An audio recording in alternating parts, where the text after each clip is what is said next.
David Van Bogelen. Kevin, I may be off on the number, but I believe you've done 6 Kayfabe Commentaries interviews. Which one was the most enjoyable? Timeline, Breaking Kayfabe, maybe You Shoot?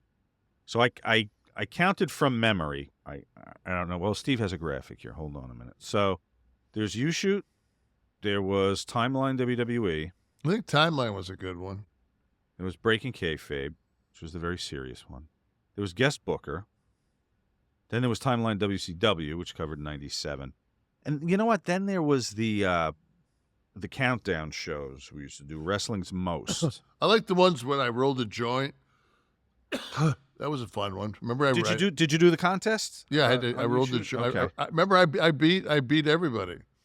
I think the record holder at the time was Sabu, and X-Pac beat him, and I beat X-Pac. Right. Okay. Yeah. So it's those, and then the this is of course the KC Vault, available on YouTube. Search KC Vault for $14.99 a month. I liked all those because like you did such a good job of guiding my brain dead ass through those. Well, it was all about the research. I credit Anthony with everything. Okay. Well, he did. I mean, it was that was always. I always enjoyed doing those. That's why we're across from each. We're sitting here every week, exactly, talking about CAC somehow. We talked about the storied history of man's greatest sport, and now we talk about piss boners bouncing off the back porcelain. Rocky Monroe. In one episode, you talked about how you and Scott liked to meet gays. I don't know if that's exactly what you said. When I met you and Scott in Knoxville, I ran into Scott again at the urinals. I looked over to realize he was looking over in my direction. Sup, bro? I'm pretty sure I was meat-gazed. There's nothing more unnerving than doing that to somebody. Would Scott do that as a rib? Yeah, he'd say, I'd say, how'd it go? I had the fucking guy next to me clanking his fucking pelvic bones against the urinal. Pressing in?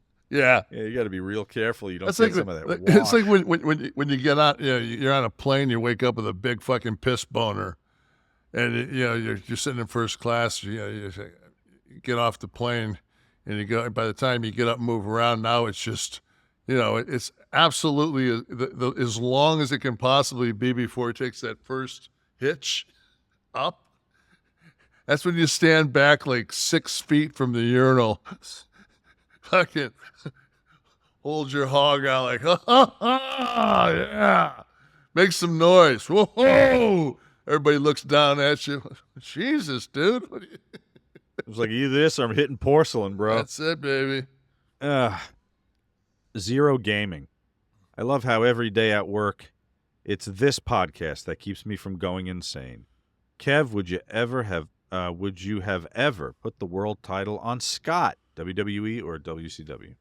I would have in a heartbeat. You've been a great champ. Until he started doing some kind of nude shit.